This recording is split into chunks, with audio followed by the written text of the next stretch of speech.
अक्सर अपनी daily life में हमें इस तरह के सेंटेंसेस बोलने होते हैं, जैसे कि क्या तुमने कभी चॉकलेट नहीं खाई, क्या तुमने कभी उसे कॉल नहीं किया, क्या तुम कभी वहाँ नहीं गए, क्या तुमने कभी गलती नहीं की, क्या तुमने कभी कोशिश नहीं की, क्या तुमने कभी मुझे नहीं देखा। इस तरह के सेंटेंसेस को इंग्लिश में बोलने के लिए कौन से स्ट्रक्चर का यूज़ किया जाता है, आइए देखते हैं।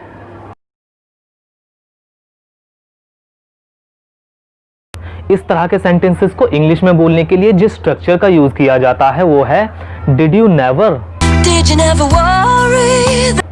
डिड यू नेवर का मतलब होता है क्या तुमने कभी नहीं, या फिर क्या तुम कभी नहीं। ये इंग्लिश स्पीकिंग और राइटिंग दोनों में ही बहुत यूज होता है। आइए इसको यूज करने का रूल देखते हैं। तो गाइज इसके रूल के लिए सबसे पहले बोला जाता है डिड यू नेवर, और उसके बाद बोली जाती है वर्ब की फर्स्ट फॉर्म, और उसके बाद ऑब्जेक्ट। अगर लिख रहे हैं तो ध्यान रखना है कि लास्ट में क्वेश्चन मार्क भी अप्लाई किया जाएगा। आप यू की जगह किसी और को भी मेंशन कर सकते हैं, जैसे कि I, we, they, she, he, it, कोई नेम एटसेट्रा। वैसे आप अपनी बात को बोलने के लिए have you never plus verb की थर्ड फॉर्म का यूज भी कर सकते हैं। आइए इसके कुछ एग्जांपल्स देखते हैं और इसको और अच्छी तरह से समझते हैं। क्या तुमने कभी चॉकलेट नहीं खाई, did you never eat chocolate.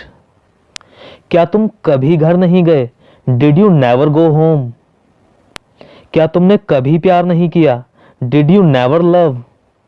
क्या तुमने कभी उसके बारे में जानने की कोशिश नहीं की, did you never try to know about him. क्या तुमने ये नाम कभी नहीं सुना, did you never hear this name. क्या उसने कभी तुम्हें कॉल नहीं किया, did he never call you. क्या तुम्हारे पापा ने कभी नोटिस नहीं किया, did your father never notice. क्या तुमने कभी डाउट नहीं किया, डिड यू नेवर डाउट। क्या तुमने कभी गलती नहीं की, did you never make mistake.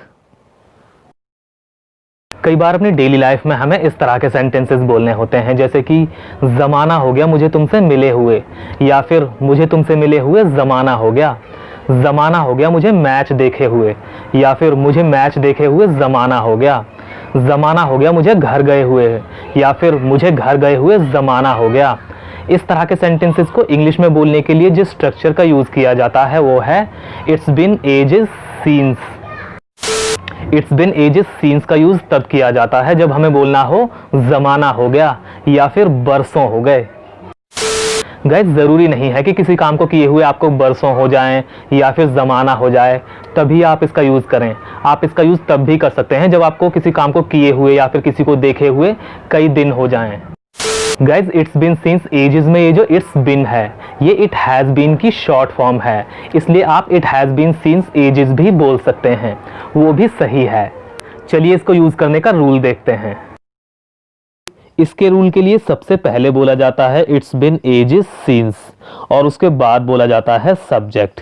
Subject जैसे कि आई, यू, वी, दे, इट, कोई नेम एटसेट्रा, और उसके बाद बोला जाता है हैव या फिर हैज़, और उसके बाद वर्ब की थर्ड फॉर्म, और लास्ट में ऑब्जेक्ट। इसके अलावा आप ये वाला रूल भी फॉलो कर सकते हैं, इट्स बिन एजेस सिंस और उसके बाद सब्जेक्ट, सब्जेक्ट के बाद वर्ब की सेकंड फॉर्म और लास्ट में ऑब्जेक्ट। अगर हम फर्स्ट वाला रूल फॉलो करते हैं तो इसका मतलब हुआ जो काम पास्ट में हुआ था वो कई बार हुआ था, लेकिन फिर उसके बाद काफ़ी टाइम से वो काम नहीं हुआ। और अगर हम सेकंड वाला रूल फॉलो करते हैं तो इसका मतलब हुआ जो काम पास्ट में हुआ वो बस एक बार हुआ और उसके बाद काफ़ी टाइम से नहीं हुआ। आइए इसके कुछ एग्जांपल्स देखते हैं और इसको और अच्छी तरह से समझते हैं। हमें मिले हुए ज़माना हो गया या फिर बरसों हो गए, it's been ages since we have met. मुझे वहाँ गए हुए ज़माना हो गया या फिर बरसों हो गए, it's been ages since I have gone there. उसे यहाँ आए हुए ज़माना हो गया, it's been ages since he has come here. मुझे टीवी देखे हुए ज़माना हो गया, it's been ages since I have watched TV. मुझे तुम्हारे हंसते हुए चेहरे को देखे हुए ज़माना हो गया, it's been ages since I have seen your smiling face. मुझे किताबों को हाथ लगाए हुए ज़माना हो गया, मतलब काफ़ी टाइम से किताबें नहीं पढ़ी हैं, नहीं छुई हैं, it's been ages since I have touched books. अब जिस स्ट्रक्चर की हम बात करने जा रहे हैं वो है गेट ओवर इट।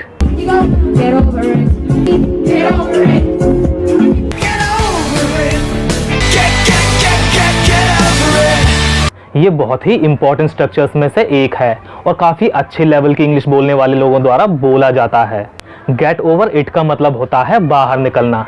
गाइस ध्यान से सुनना, यहाँ पर बाहर निकलने का मतलब ये नहीं है कि किसी कमरे से या फिर किसी चीज़ से बाहर निकलना, बल्कि यहाँ पर बाहर निकलने का मतलब है जो भी पास्ट में आपके साथ बुरा हुआ है, जिसकी वजह से आप सैड हो, जिसकी वजह से आप सदमे में हो, उस सिचुएशन को भूलकर उससे बाहर निकलना, उस सिचुएशन को एक्सेप्ट करना और फिर से अपनी नॉर्मल फॉर्म में आना और फिर से खुश होना शुरू कर देना।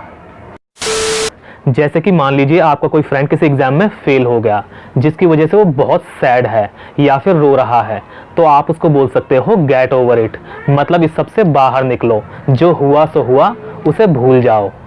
ठीक वैसे ही अगर कोई सैड पोस्ट डालता है तो आप उसको कमेंट में लिख सकते हो गेट ओवर इट, मतलब इस सब से बाहर निकलो, खुश रहो।